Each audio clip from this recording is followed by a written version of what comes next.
नमस्कार दोस्तों, आपका स्वागत है हमारे चैनल पर। मैं आशा करती हूँ कि आप सब ठीक हैं और स्वस्थ होंगे। तो चलिए इसी के साथ बढ़ते हैं आज की खबरों की ओर। दोस्तों, कल से ही देश में अनलॉक 3 लागू हो गया है। सरकार ने अनलॉक 3 की गाइडलाइंस 29 जुलाई को ही लागू कर दी थी। वहीं इसी के साथ देश के कई हिस्सों में राज्यों ने लॉकडाउन की भी घोषणा कर दी है, जिसकी सटीक जानकारी हम आपको इस वीडियो में देंगे।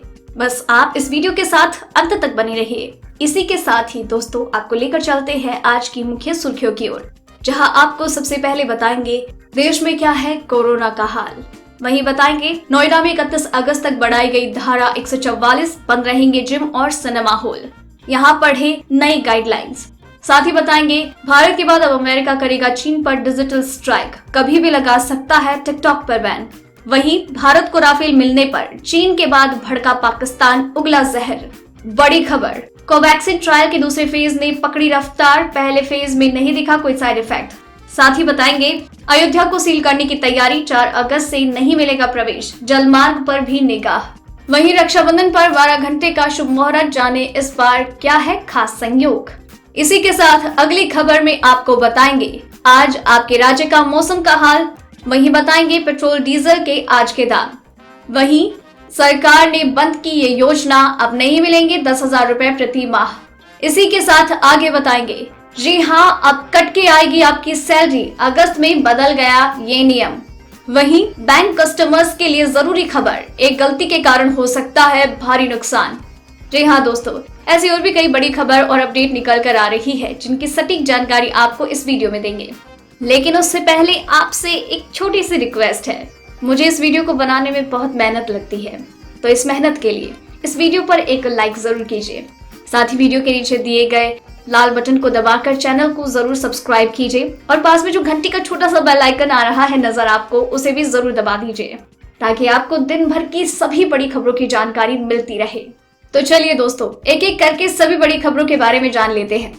इसी के साथ आइए आज की सबसे पहली बड़ी खबर पर नजर डालते हैं।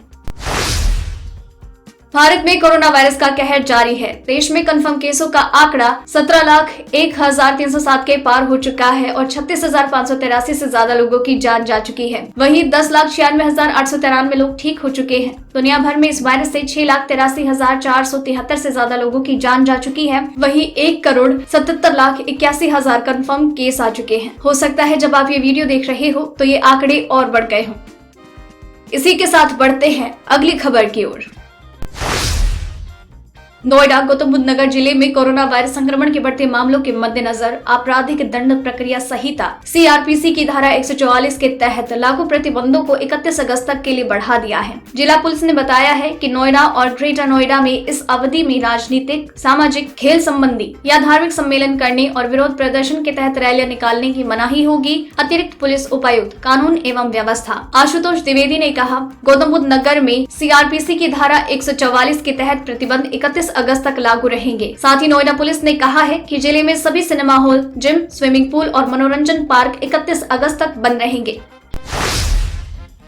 वहीं भाई बहन के रिश्ते का प्रतीक रक्षाबंधन का त्योहार सोमवार 3 अगस्त को मनाया जाएगा। इस त्योहार के शुभ मुहूर्त का भी विशेष महत्व होता है। ज्योतिषाचार्य डॉक्टर अरुणेश कुमार शर्मा के अनुसार रक्षाबंधन के दिन सुबह 9:28 से रात्रि 9:27 तक शुभ मुहूर्त होगा। 3 अगस्त को श्रावण मास का आखिरी और 5वां सोमवार भी है। सावन में बन रहे इस शुभ संयोग में रक्षा सूत्र के इस पर्व को और खास बना दिया है। ध्यान रखें कि सुबह 9:27 तक भद्रा काल होने से बहन भाई को राखी ना बांधे। इस दिन सुबह 7:30 बजे से 9 बजे तक राहु काल रहेगा। इन दोनों के होने से रक्षाबंधन सुबह 9:28 के बाद ही मनाना शुभ है। श्रावण पूर्णिमा श्रावण नक्षत्र में मनाई जाती है। श्रावण नक्षत्र प्रातः 7:18 से आरंभ होगा। इस दौरान पूर्णिमा तिथि का संयोग 9:27 पर ही होगा।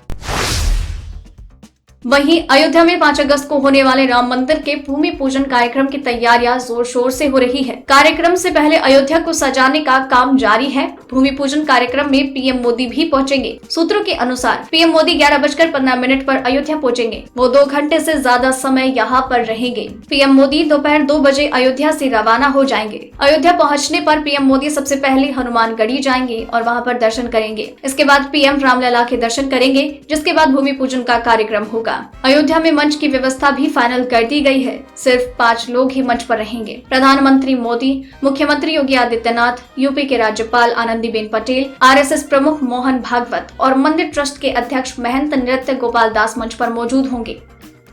इसी के साथ बढ़ते हैं अगली खबर की ओर।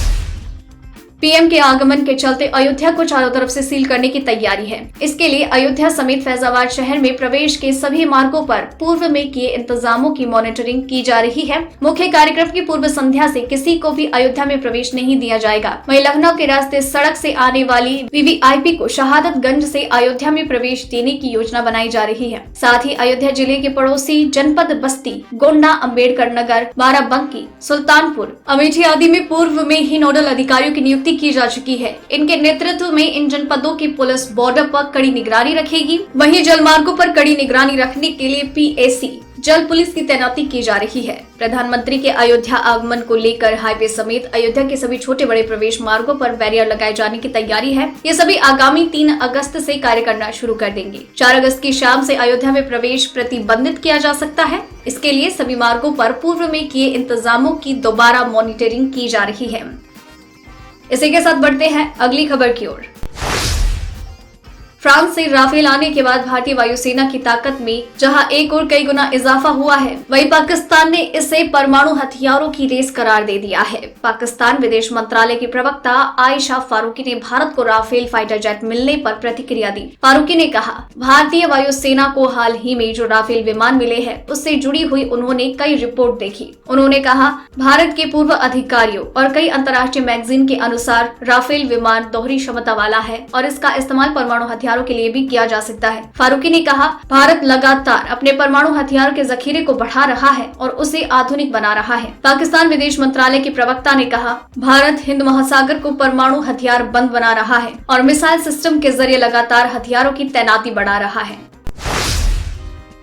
वहीं भारत के बाद अब अमेरिका में किसी भी समय चीनी ऐप टिकटॉक पर प्रतिबंध लग सकता है। अमेरिका के राष्ट्रपति डोनाल्ड ट्रंप चीनी ऐप टिकटॉक के बैन को करने की तैयारी कर रहे हैं। इसके लिए वो कई सारे विकल्पों पर भी विचार कर रहे हैं। कोरोना के प्रकोप के बाद से ही ट्रंप चीन पर बहुत नाराज हैं और आपको बता दें कि चीन से जुड़ी कंपनियों पर भारत सरकार की डिजिटल स्ट्राइक जारी है। भारत ने बीते हफ्ते चीन की 47 और ऐप को बैन कर दिया। इससे पहले भी सरकार 59 ऐप को बैन कर चुकी है, जिसमें टिकटॉक भी शामिल है। बाद में बैन किए गए ऐप्स में ज्यादातर क्लोनिंग वाले ऐप्स शामिल हैं।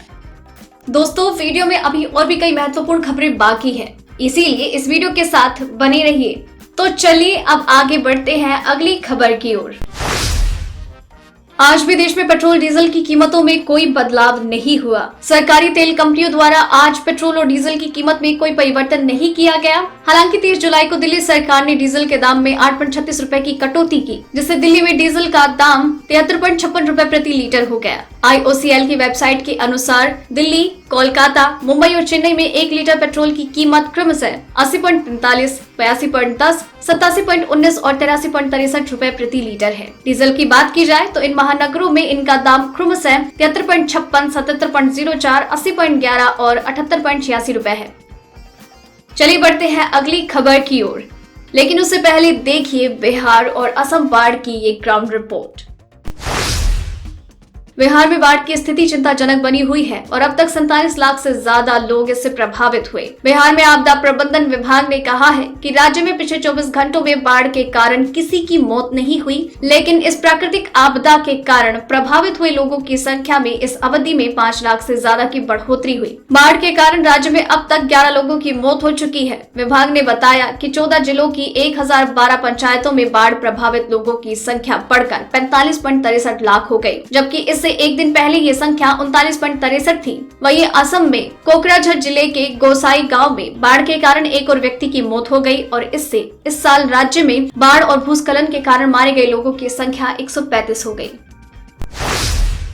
वहीं देश में फिलहाल कुछ दिनों मौसम का मिजाज मिला जुला रहने की उम्मीद है। देश में त्योहारों का भी माहौल है। ऐसे में मौसम खराब रहने से देशवासियों को खरीदारी करने में दिक्कत आएगी। स्काईमेट वेदर के अनुसार मानसून की अक्षीय रेखा गंगानगर, नारनौल, इटावा, वाराणसी और पटना में होते हुए पूर्वोत्तर भारत में मेघालय और दक्षिण असम पर है। वहीं उत्तर पूर्वी उत्तर प्रदेश से मध्य प्रदेश के दक्षिण पश्चिम भागों तक एक ट्रैफ रेखा बनी है। वहीं दिल्ली, NCR, हरियाणा, पंजाब, राजस्थान, बिहार, गुजरात, महाराष्ट्र, तेलंगाना, छत्तीसगढ़, ओडिशा और जम्मू कश्मीर में हल्की बारिश की संभावना है। अगले 24 घंटों में उत्तराखंड, हिमाचल प्रदेश, उत्तर प्रदेश, मध्य प्रदेश, झारखंड, पश्चिम बंगाल, सिक्किम, असम, मेघालय, कर्नाटक, गोवा, केरल, आंध्र प्रदेश, लक्षद्वीप और अंडमान निकोबार द्वीप समूह के कुछ हिस्सों में हल्की से मध्यम बारिश हो सकती है। इसी के साथ बढ़ते हैं अगली खबर की ओर। कोरोना वायरस वैक्सीन का पूरी दुनिया को बेसब्री से इंतजार है। इस दिशा में वैज्ञानिक तेजी से काम भी कर रहे हैं। भारत बायोटेक की कोवैक्सीन भी ट्रायल के पहले फेज में सफल हो गई। जिन व्यक्तियों को दवा का डोज दिया गया था उनमें कोई साइड इफेक्ट नजर नहीं आ रहे। अब सेकेंड फेज का ट्रायल शुरू हो गया है। देश के लगभग 12 चिकित्सा संस्थानों में कोरोना वैक्सीन का क्लिनिकल ट्रायल जारी है। हरियाणा के रोहतक स्थित PGIMS ने इसका पहला फेज पूरा करने में सफलता हासिल की। मीडिया रिपोर्ट्स के अनुसार ट्रायल के पहले फेज में 14 दिन तक डॉक्टर्स ने 18 से 65 वर्ष के 79 लोगों को वैक्सीन दिया। लगातार इनकी निगरानी की गई और इस पर पाया गया कि इनमें कोई साइड इफेक्ट नहीं आया है। इसी के साथ बढ़ते हैं अगली खबर की ओर। सरकार ने बदला बड़ा नियम। जी हाँ, महाराष्ट्र सरकार ने शुक्रवार को देश में 1975 से 1977 के आपातकाल के दौरान maintenance of internal security act के तहत कैदियों के लिए शुरू की गई पेंशन स्कीम को बंद कर दिया। राज्य सरकार जुलाई 2018 से लाभार्थियों पर सालाना 42 करोड़ रुपए खर्च कर रही थी। बता दें कि इस योजना को तत्कालीन भाजपा शासन द्वारा लागू किया गया। शुक्रवार को एक सरकारी प्रस्ताव में कहा गया कि योजना को कोविड-19 महामारी के कारण हुए वित्तीय संकट के बीच अनुचित व्यय पर अंकुश लगाने के लिए लगाया गया था। बता दें कि इस योजना के तहत लाभार्थियों को आपातकाल के दौरान कारावास के लिए पेंशन के रूप में प्रति माह 10,000 रुपए मिल रहे थे।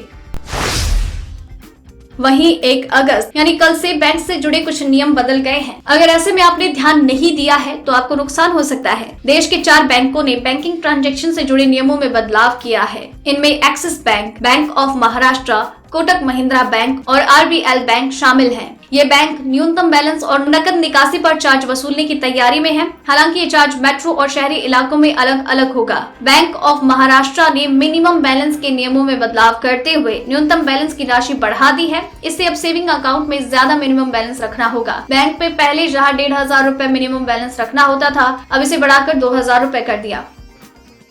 इसी के साथ बढ़ते हैं अगली खबर की ओर। अब कट के आएगी आपकी सैलरी। अगस्त में बदल गया है ये नियम। जी हाँ, दरअसल कोरोना संकट की वजह से सरकार ने पीएफ से जुड़े कुछ नियम बदले हैं। इनमें एक नियम पीएफ कंट्रीब्यूशन का था। नए नियम के तहत पीएफ योगदान को 12% से घटाकर 10% तक कर दिया है, ताकि कर्मचारियों की टेक होम सैलरी 2% तक बढ़ जाए। यह अनिवार्य नहीं, बल्कि कंपनी को कर्मचारी से पूछना था। ये नियम जुलाई तक के लिए ही था। इसका मतलब ये हुआ कि जिन लोगों ने भी इस नए नियम को सिलेक्ट किया था, उनकी अगस्त महीने से टेक होम सैलरी कम आएगी। यहाँ आपको बता दें कि इस नए नियम में लोगों की टेक होम सैलरी बढ़ तो गई थी, लेकिन पीएफ कंट्रीब्यूशन कम हो गया था। सस्ती हुई LPG।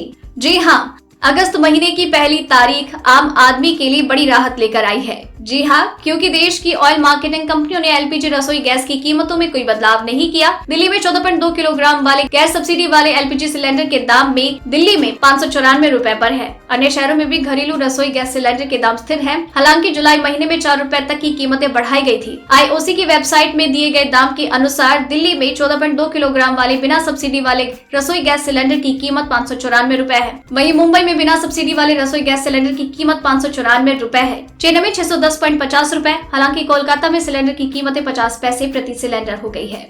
दोस्तों, आज की खबरों में बस इतना ही।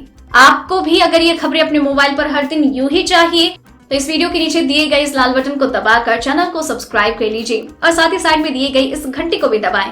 और अगर आपने वीडियो पूरा देखा है तो आप अपना नाम नीचे कमेंट सेक्शन में जरूर लिख कर भेजिएगा। फिर मिलते हैं कल।